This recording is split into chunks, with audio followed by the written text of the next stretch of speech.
ये जो फुटिंग है आपके घर के बहुत ही इंपॉर्टेंट पार्ट में से एक होती है। इस फुटिंग को बनवाते समय लोग कुछ गलतियां कर देते हैं जिस वजह से उनकी फुटिंग बहुत ही कमजोर हो जाती है। तो आज के इस इंपॉर्टेंट वीडियो में हम उन्हीं चीजों के बारे में बात करेंगे कि आपको फुटिंग बनवाते समय कौन कौन सी गलतियां नहीं करनी है। बहुत सारी जगह पर ऐसा देखा जाता है कि ठेकेदार अपने फायदे के लिए खुदाई को कम कर लेते हैं। कुछ जगह पर जो फुटिंग मेश है यानी कि जो फुटिंग की जाली है उसे सही तरीके से नहीं बनाया जाता। कुछ जगह पर कंक्रीट भी सही तरीके से नहीं किया जाता। तो इसी तरह की और भी गलतियां होती है जिनकी वजह से आपकी फुटिंग जो है वो कमजोर हो सकती है। तो फुटिंग कमजोर ना हो इसके लिए आपको इस वीडियो को पूरा जरूर देखना चाहिए, क्योंकि इस वीडियो में हम स्टेप बाय स्टेप जानेंगे कि फुटिंग बनवाते समय आपको कौन कौन सी चीजों की तरफ ध्यान देना चाहिए। तो वीडियो को हम शुरू करते हैं, पर उससे पहले अगर आप लोग इस चैनल पर नए आए हो तो चैनल को जरूर सब्सक्राइब कर दीजिए। तो सबसे पहली चीज तो आ जाती है जो कि है एक्सकेवेशन, यानी कि जब हम खुदाई का काम करते हैं तो हमें पहली चीज ये ध्यान में रखनी कि आपका जो फुटिंग का साइज होगा उससे ज्यादा आपको जो है खुदाई करनी चाहिए। यानी कि अगर आपका फुटिंग का साइज 4x4 है तो आपको गड्ढे का साइज 5x5 का लेना चाहिए।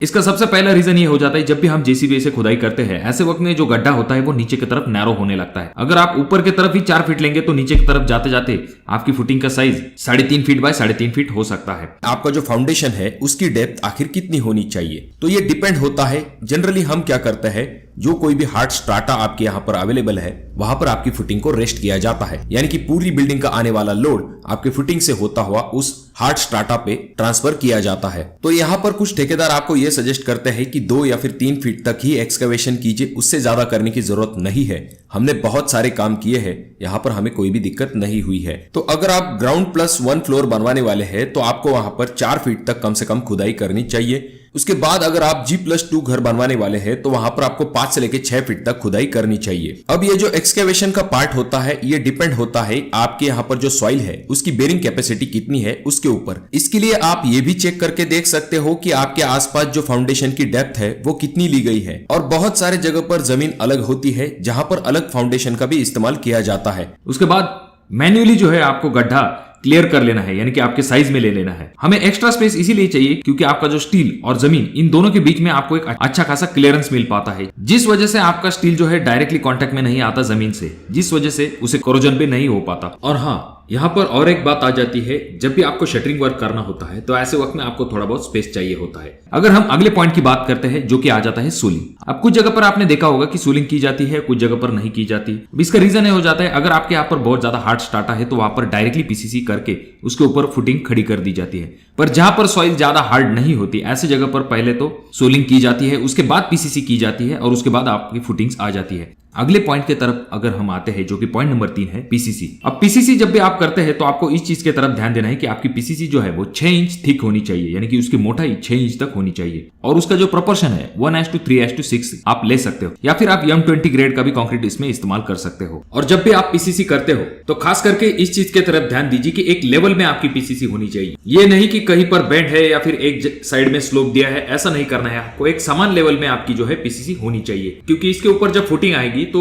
आपका जो फुटिंग का लोड होगा वो इवनली डिस्ट्रीब्यूट होना चाहिए। जब भी आप फुटिंग की मेश पीसीसी के ऊपर बिछाने लगते हो तो वहां पर अक्सर ही एक चीज देखी जाती है कि मिट्टी जो है वहां पर बहुत ज्यादा प्रमाण में गिर जाती है और लोग वैसे के वैसे ही काम करना शुरू कर देते हैं। तो ये गलत बात हो जाती है। आपको जो है अच्छे से झाड़ू मार के क्लीन कर लेना चाहिए। हाँ, थोड़ी बहुत मिट्टी जो है वो अक्सर ही पीसीसी पर आ जाती है, पर जितना पॉसिबल हो सकता है उतनी पीसीसी जो है आप क्लीन रखिए। और पीसीसी करने से पहले उसके नीचे की जमीन पे थोड़ा सा पानी मार लीजिए, जिससे कि आपके पीसीसी का जो पानी है वो नीचे की जमीन न खींचे। तो अब बात करते हैं कि ये जो फुटिंग मेश है इसके लिए आपको कितने mm के स्टील का इस्तेमाल करना चाहिए। तो इसके लिए आप जो है 10 mm से लेके 12 mm के स्टील का इस्तेमाल कर सकते हो।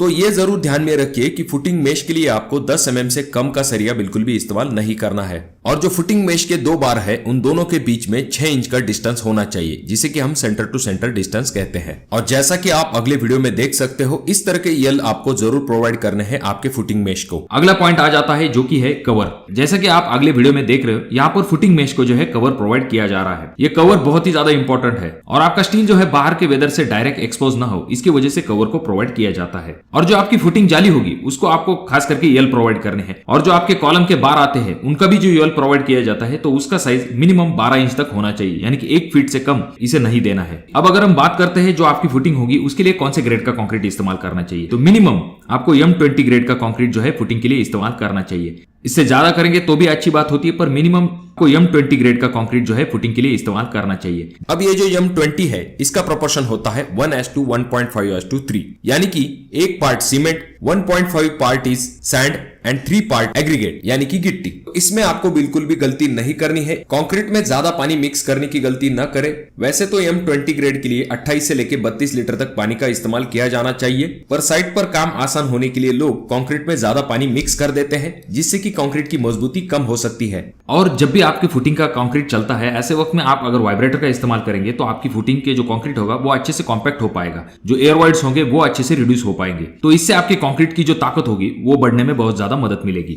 अगले और सबसे इंपॉर्टेंट पॉइंट की तरफ हम आते हैं, जो कि है क्यूरिंग। अब ये चीज ध्यान में रखिए, आप कितने भी अच्छे क्वालिटी का कंक्रीट कीजिए, पर उसे प्रॉपर तरीके से अगर आप पानी नहीं देते, ऐसे वक्त में उसके स्ट्रेंथ पर इफेक्ट आ सकता है। इस वजह से इस चीज की तरफ खास करके ध्यान दीजिए कि आपकी जो फुटिंग होगी उसको आपको कम से कम 7 से लेकर 10 दिन तक पानी देना है। उसे ज्यादा देते हैं तो अच्छी बात होती है। याद रखिए, जब भी आप गड्ढे को ढक भी देते हैं, उसके बाद भी आप ऊपर से पानी मारते हैं, ऐसे वक्त में जमीन से पानी जो है वो फुटिंग खींच सकती है। इस वजह से इस चीज की तरफ ध्यान दीजिए कि गड्ढे ढकने के बाद ऐसा नहीं करना है कि आपको डायरेक्टली पानी बंद करना है। कम से कम आपको 7 से लेकर 10 दिन तक आपके फुटिंग को पानी देना है। तो ये कुछ बहुत ही महत्वपूर्ण पॉइंट है जो कि आपको ध्यान में रखने हैं जब भी आप अपने घर का फाउंडेशन का काम करते हैं। तो मैं आशा करता हूँ कि वीडियो आपको अच्छी लगी होगी। अगर आपके कोई सवाल है तो कमेंट बॉक्स में कमेंट जरूर कीजिए। और हाँ, इस वीडियो का लाइक टारगेट हम रखते हैं 5000 लाइक। अगर आप चाहते हो कि आपका घर का काम जो है मजबूत क्वालिटी का बने, तो चैनल को पहली चीज तो सब्सक्राइब कर दीजिए, क्योंकि हाउस कंस्ट्रक्शन रिलेटेड बहुत सारी इंपॉर्टेंट वीडियो जो आपको मिलती रहेंगी। तो मैं मिलूंगा आपको अगले वीडियो में, तब तक के लिए धन्यवाद।